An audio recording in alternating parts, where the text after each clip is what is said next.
Hello friend, welcome to BPSC platform. हम इस particular video में बात करने वाले हैं फंडामेंटल राइट्स की, और उसमें भी ये हमारा फंडामेंटल राइट का पार्ट 2 है, और इसमें हम आर्टिकल 15, 16, 17 और 18 की बात करेंगे। हमने इसके पहले वाले वीडियो में आर्टिकल 12, 13, 14 की बात किया था, और उसमें थोड़ा सा हमने फंडामेंटल राइट्स के बारे में कुछ पढ़ा था, उसके फीचर्स के बारे में, कैसे फंडामेंटल राइट्स हमारे संविधान में आया, उस तरह की चीज़ों के बारे में चर्चा किया था। तो वो वीडियो काफ़ी थोड़ा टाइम हो गया था उसमें, तो मैंने उसमें ज़्यादा आर्टिकल को डिस्कस नहीं कर पाया। बट इस वीडियो में हम इतने आर्टिकल का चर्चा करेंगे, 15, 16, 17, 18। उसके बाद आगे हमारा फर्दर जो वीडियो आएगा उसमें हम जितने भी फंडामेंटल राइट है आर्टिकल 35 तक हम सबका चर्चा करेंगे। और इससे पहले हम स्टार्ट करने से पहले हम थोड़ा सा हम चीज़ों को रिवाइज कर लेते हैं, जो भी हमारे आज तक हमने पढ़ा है पूरे आर्टिकल को। तो हमने आर्टिकल 1 पढ़ा था, जिसमें था संघ एवं राज्य क्षेत्र। भारत का कितना राज्य क्षेत्र है, उस भारत का नाम जो मैंने बताया था कि उसमें लिखा हुआ था कि इंडिया अर्थात भारत राज्यों का संघ है, उसके बारे में आर्टिकल फर्स्ट में लिखा हुआ था। ठीक है। आर्टिकल 2 में क्या लिखा हुआ था कि कोई नए राज्य अगर बनते हैं, बाहर से कोई नए राज्य आते हैं, तो उसका आर्टिकल 2 में था कि नए राज्यों का प्रवेश। आर्टिकल 3 में क्या था कि जो अपने घर के अंदर मतलब देश के अंदर जो राज्य हैं उनको छोटा बड़ा करना, कोई नाम परिवर्तन करना, ये सब काम आर्टिकल 3 के अंदर था। आर्टिकल 4 के अंदर क्या था कि अगर ऐसा आर्टिकल 2 आर्टिकल 3 में से छेड़छाड़ कर रहे हैं, तो आर्टिकल 4 में बोलता है कि भाई अनुसूची 1 और अनुसूची 4 में परिवर्तन करना पड़ेगा, क्योंकि इसमें बोला गया अनुसूची 1 में क्या है, देश एवं राज्यों का नाम। अनुसूची 4 में क्या है कि राज्यसभा के सीटों का बंटवारा, ये बोला गया था। आर्टिकल 4 तक हमने देख लिया। आर्टिकल 5 कहता है कि 5 से 11 आर्टिकल क्या है, सिटीजनशिप, नागरिकता है। आर्टिकल 5 क्या बोलता है कि जब संविधान लागू हुआ था उस समय कौन कौन से लोग नागरिक होंगे, इस चीज़ के बारे में बात किया गया। आर्टिकल 6 में बोलता है वैसे लोग जो पाकिस्तान से भारत आए, वैसे लोग जो पाकिस्तान से भारत आए उनके लिए क्राइटेरिया था आर्टिकल 6 में। आर्टिकल 7 में क्या था, जो भाई भारत से पाकिस्तान गए, जो कुछ आएंगे तो कुछ ना कुछ जाएंगे, तो आर्टिकल 7 में जो भारत से पाकिस्तान गए हैं। ठीक है। आर्टिकल 8 में कैसा था, आर्टिकल 8 में था कि जो लोग बाहर रह रहे हैं, जो लोग बाहर में रह रहे हैं लेकिन है भारत के, उनके लिए कुछ विशेष प्रावधान था, हमने उसको डिटेल में देखा था।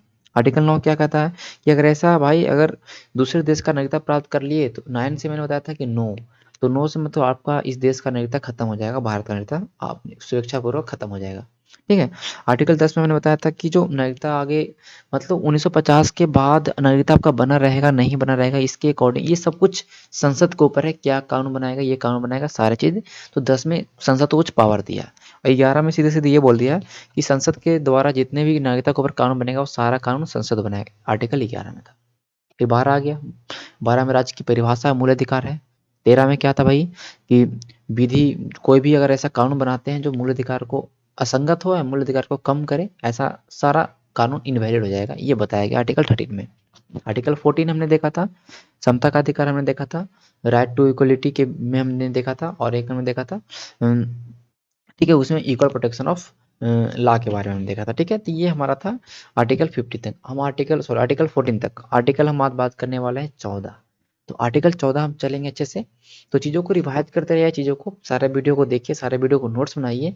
मैं एक ये गारंटी देता हूँ कि अगर आप पूरे इस पॉलिटी और पूरे हिस्ट्री के वीडियो को नोट्स बनाते हुए, चीज़ों को नोट्स बनाते हुए और उसको अच्छे से पहले जब वीडियो देखते हैं तो बस ध्यान से वीडियो को देखिए, नोट्स मत बनाइए। वीडियो को ध्यान से देखिए और सेकंड बार में आप नोट्स बनाइए, बस क्लियर, फिर वीडियो को देखना नहीं है।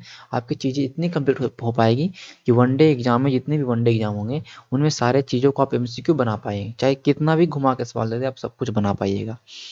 तो आर्टिकल 15 ये बोलता है, आर्टिकल 15 बोलता है भाई कि राज्य के नागरिक, जितने भी राज्य के नागरिक हैं, वो धर्म, जाति, बोला केवल, ये जो पॉइंट देख रहे हैं, धर्म, जाति, मूलवंश, लिंग या जन्म के स्थान पर राज्य भेदभाव नहीं कर सकता। ये सारे ग्राउंड जितने इसमें दिए गए हैं, इन ग्राउंड पे राज्य जो है, जो स्टेट है, जो स्टेट का मैंने परिभाषा बताया था, उन सारे जो स्टेट के अंदर आते हैं, वो स्टेट जो है, वो राज्य जो है, भेदभाव नहीं कर सकती है। ये चीजें बोलेगी भाई। आर्टिकल 15 में अपवाद भी है। क्या एक्सेप्शन है, बोला देखो, अगर मतलब देखिए अपवाद क्या बना है बताएगा आर्टिकल 15 में। ये तो बोलता है कि भाई भेदभाव नहीं करना है, लेकिन आर्टिकल 15 में ये अपवाद बताया गया कि अगर कोई वैलिड रीजन हो, ये भेदभाव करने का कोई वैलिड रीज़न हो, मतलब एक तरह से आप समझिए कि सकारात्मक भेदभाव। सकारात्मक भेदभाव मतलब जैसे कि महिलाओं और बच्चों के और सामाजिक एवं शैक्षणिक रूप से पिछड़े वर्गों के लिए स्पेशल प्रोविज़न बनाना है। जैसे महिलाओं के लिए कुछ स्पेशल प्रोविज़न बनाना है, जो जैसे कि मान लेते हैं कुछ महिलाओं को, जैसे कि एयर होस्टेस हो गया।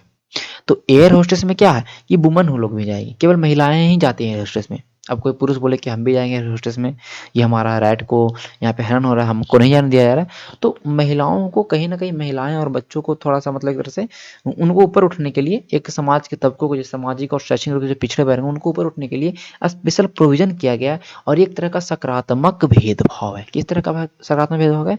तब ये राज्य ऐसा कर सकती है, इन लोगों के लिए कुछ स्पेशल कानून बना सकती है और इसे उल्लंघन नहीं माना जाएगा आर्टिकल 15 का। ये बोला गया आर्टिकल 15 के अंदर।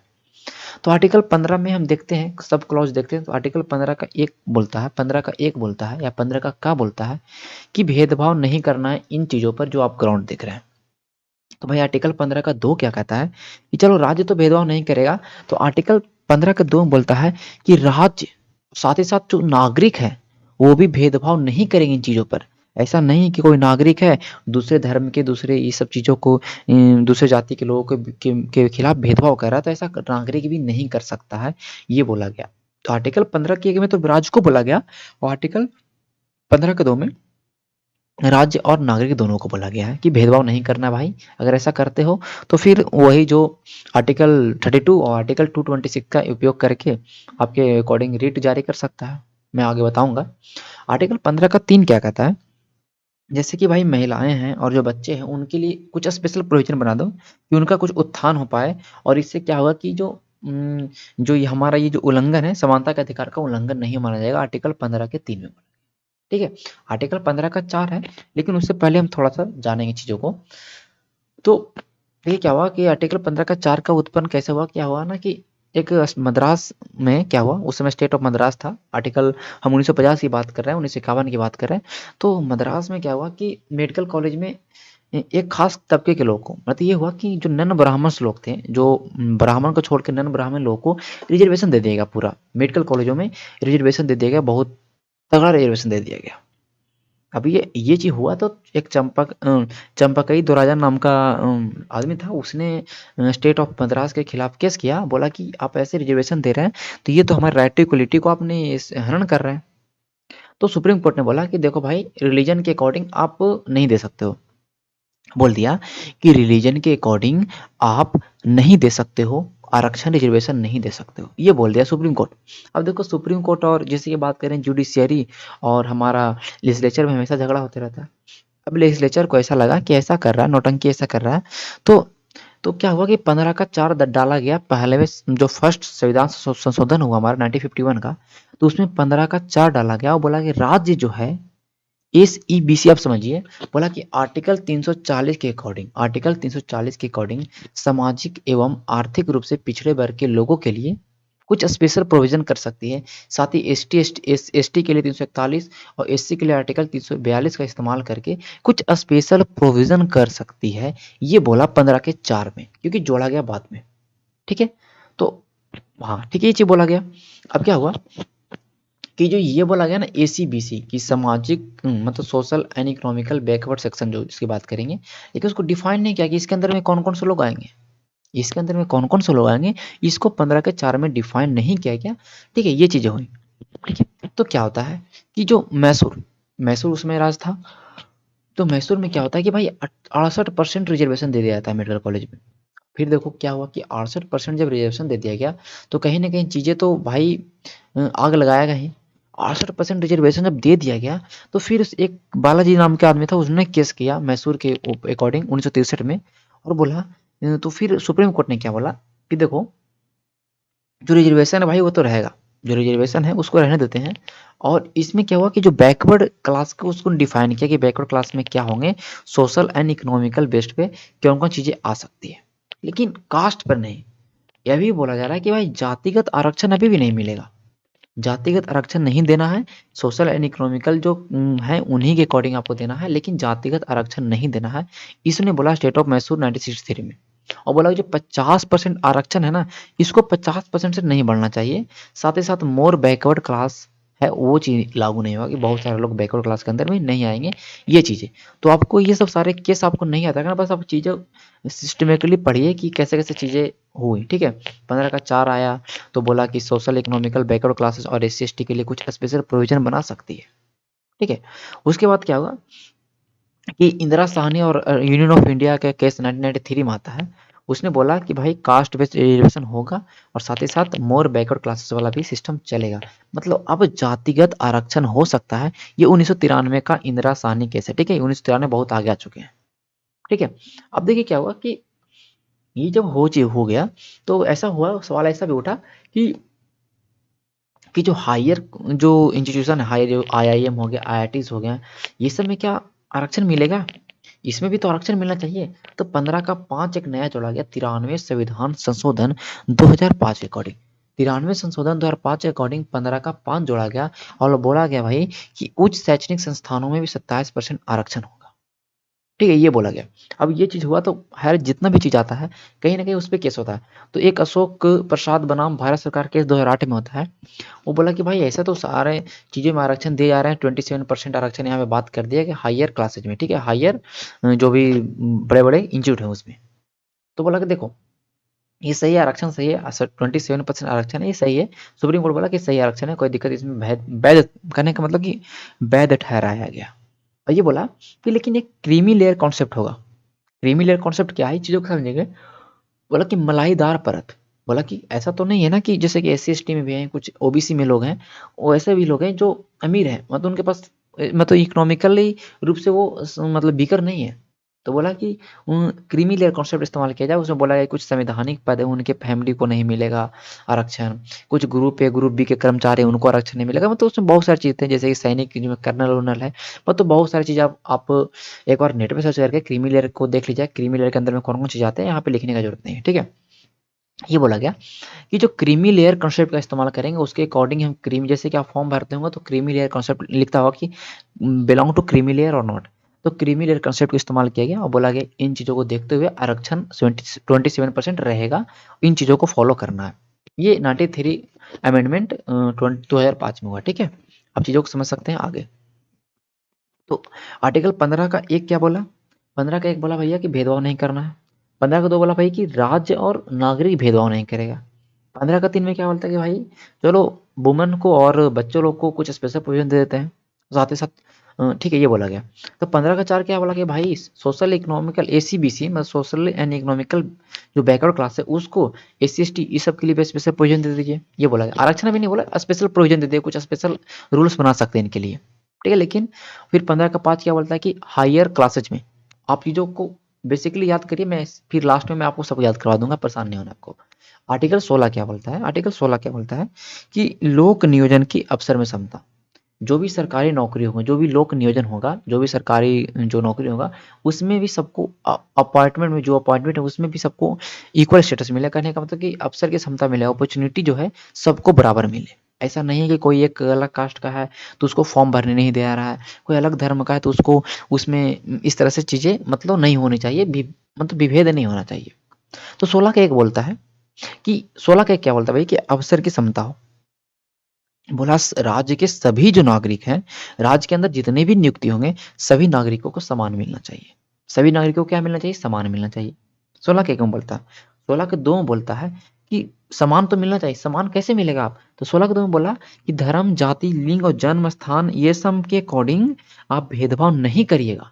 क्या बोला कि ये सब के अकॉर्डिंग भेदभाव नहीं करे तभी तो समान होगा ना। पहले 16 के 1 में बस बोल दिया कि सबको अवसर की समता मिले। 16 के 2 में बोला कि ये सब पर विभेद नहीं करना है। आर्टिकल 16 के 3 में क्या बोल दिया? 16 के 3 में बोल दिया कि संसद को एक हम पावर दे रहे हैं। बोला क्या भाई? बोला संसद को हम ऐसा पावर दे रहे हैं कि कुछ रेसिडेंस के आधार पर स्पेशल प्रोविजन बना सकता है।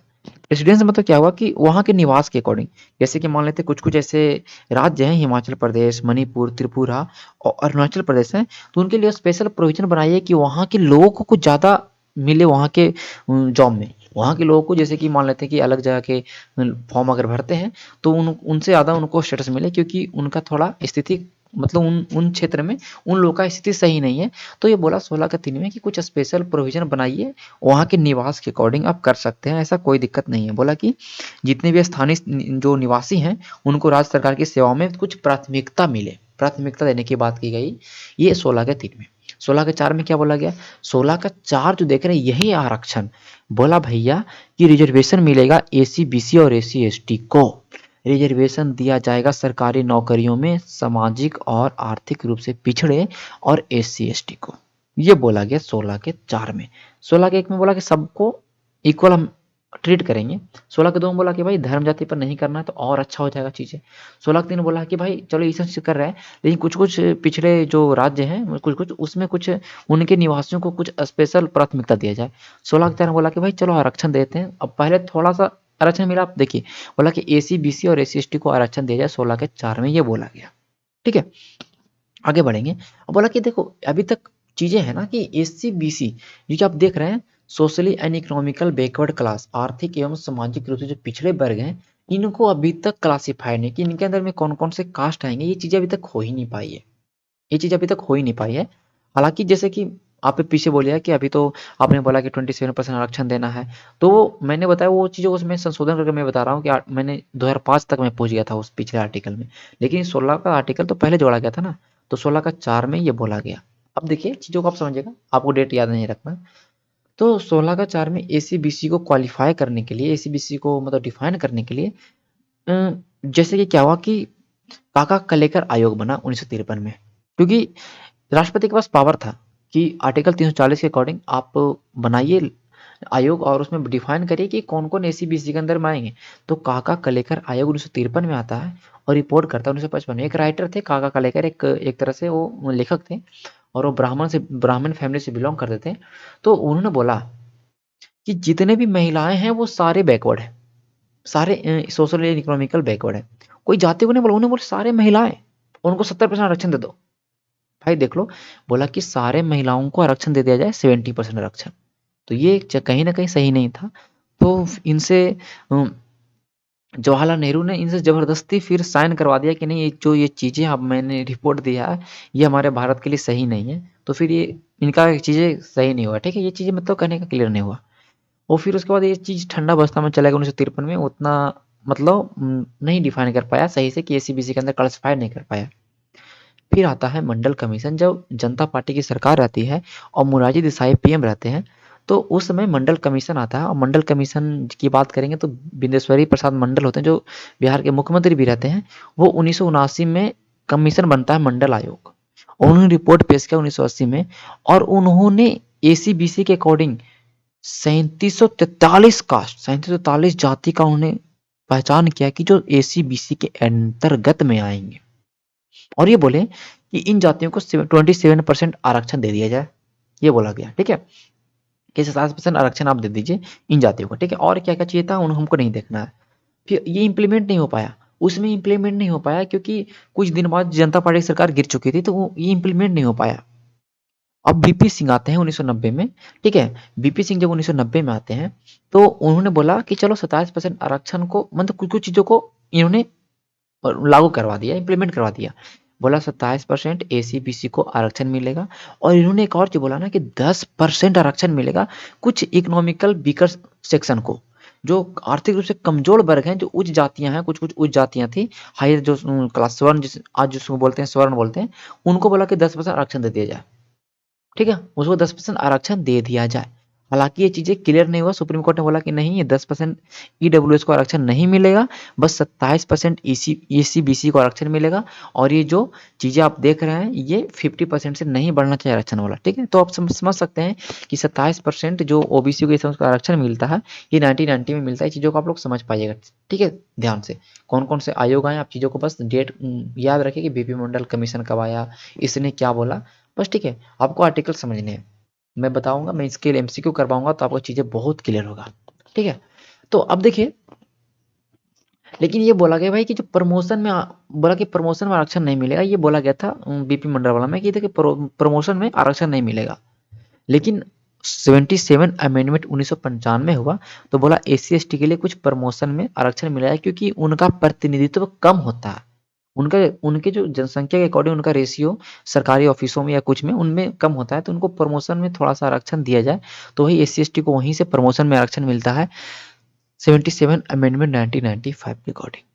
अब देखिए, अब हम देखते हैं कि 103वां संविधान संशोधन 2019 हुआ, जिसमें कि इकोनॉमिकल वीकर सेक्शन को 10% आरक्षण मिलता है। अभी स्वर्ण स्वर्ण को जो आरक्षण दिया गया है, स्वर्ण लोगों को, EWS को जो 10% आरक्षण, ये 103वां संविधान संशोधन 2019 के अकॉर्डिंग दिया गया है।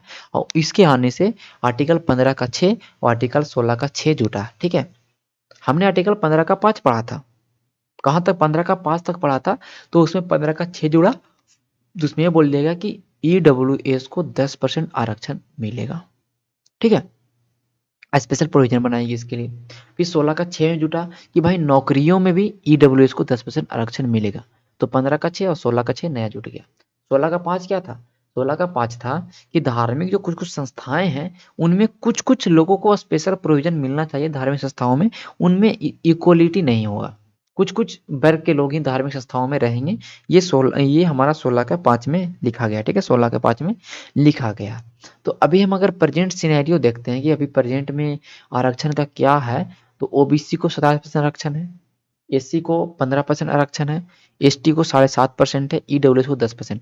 तो अभी आरक्षण अगर आप काउंट जोड़ते हैं तो 59.5% आरक्षण बढ़ गया। जो पहले 49 था, अब 59.5% आरक्षण बढ़ गया। जो 50 वाला जो था ना, उसको भी पार कर दिया है। इन चीजों को आप समझ सकते हैं। जो प्रेजेंट में आरक्षण का यही डाटा है, आप जो देख सकते हैं।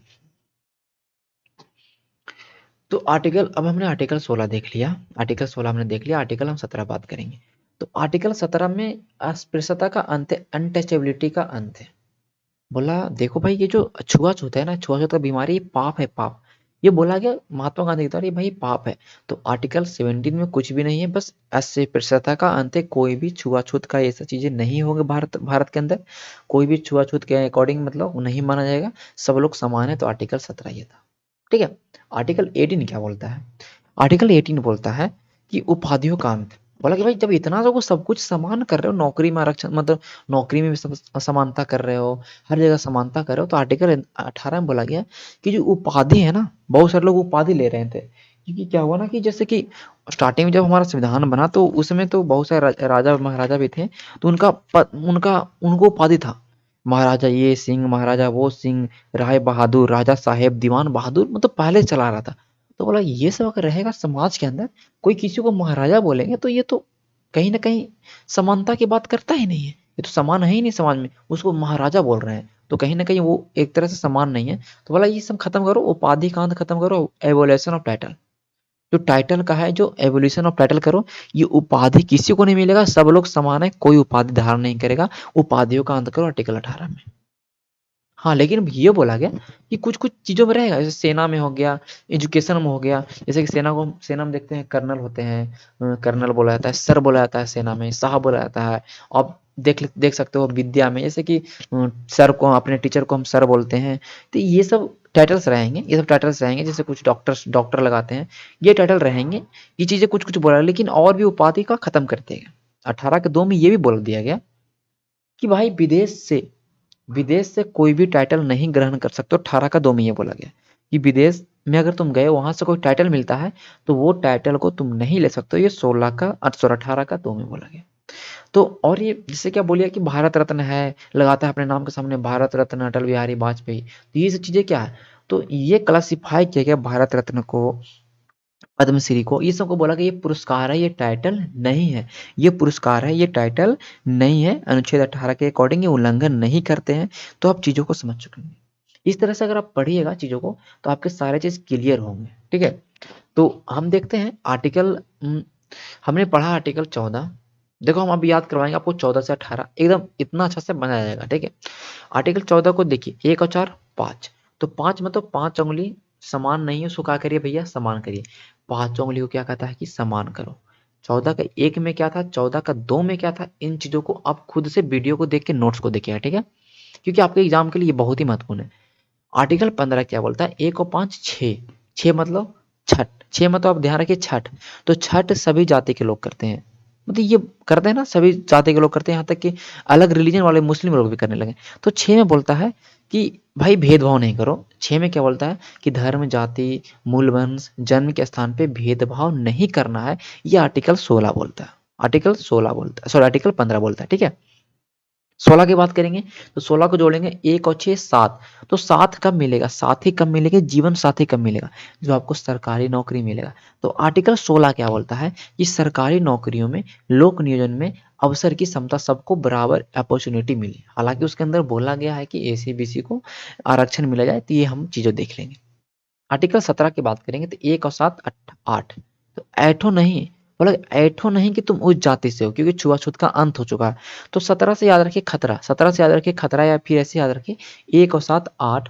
8 मतलब ऐठो नहीं, ऐठो नहीं मतलब भैया कि छुआछूत के अंत हो चुका है, अब तुम कोई बड़ा छोटा नहीं है, छुआछूत का अंत, ठीक है। आर्टिकल 18 18 बोलता है 1 8 9 मतलब नो टाइटल। बोला भाई अब टाइटल नहीं मिलेगा, उपाधियों का हो गया अंत। अब कोई तुमको राजा महाराजा नहीं बोलेंगे, अब सब लोग समान हो, तुम्हारा नाम जो है वो बोलेंगे। आर्टिकल समानता हो गया भाई, ठीक है। इसमें हो गया हमारा धर्म जाति पर विभेद, चीजें मैं शॉर्ट में ले लेता हूँ। आर्टिकल 17 क्या बोलता है कि लोक नियोजन में अवसर की समता। तो आई होप, मुझे ऐसा लगता है कि आप लोग सारे लोग जितने भी लोग वीडियो को देखे होंगे इस वीडियो को, तो उनको सारे आर्टिकल याद हो गए और बहुत अच्छी तरह से। आर्टिकल 15 का 1 में क्या, 15 का 2 में क्या, 15 का 3 में क्या है, चीज़ों को आप लोग ध्यान से देखिएगा तो आपके एक एक चीज़ क्लियर हो पाएगा, ठीक है। इस तरह से हम इस वीडियो को समाप्त करेंगे और चीज़ों को आप ध्यान से देखते रहिए। और इनका मैं सारे का मैं मॉक टेस्ट, इन जितने भी मैं आर्टिकल पढ़ाऊंगा, जितने भी मैं चैप्टर पढ़ाऊंगा, अभी मैं ऑलरेडी 2 से 3 चैप्टर में पढ़ा चुका हूँ पॉलिटी में, तो मैं उनका मैं भी मॉक टेस्ट तैयार करूँगा अपने जो बीपीएससी प्लेटफॉर्म वाले ऐप पे मैं मॉक टेस्ट तैयार करूँगा। तो वहाँ पे आप आइए और उनके एमसीक्यू को लगाइए जो आपके विगत परीक्षाओं में, प्रीवियस ईयर के एग्जाम में पूछा जा चुका है।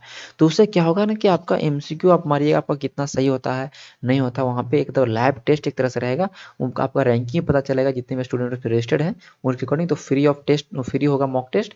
जो मैं चैप्टर पढ़ाऊंगा उनसे संबंधित मॉक टेस्ट रहेंगे। तो क्या होगा कि आपका एग्जाम में जो तैयारी करने में बूस्टअप मिलेगा, ठीक है। तो इस तरह से वीडियो को मैं समाप्त करता हूँ। अगर आपको अच्छा लगता है तो चैनल को सब्सक्राइब करिए, शेयर करिए। धन्यवाद।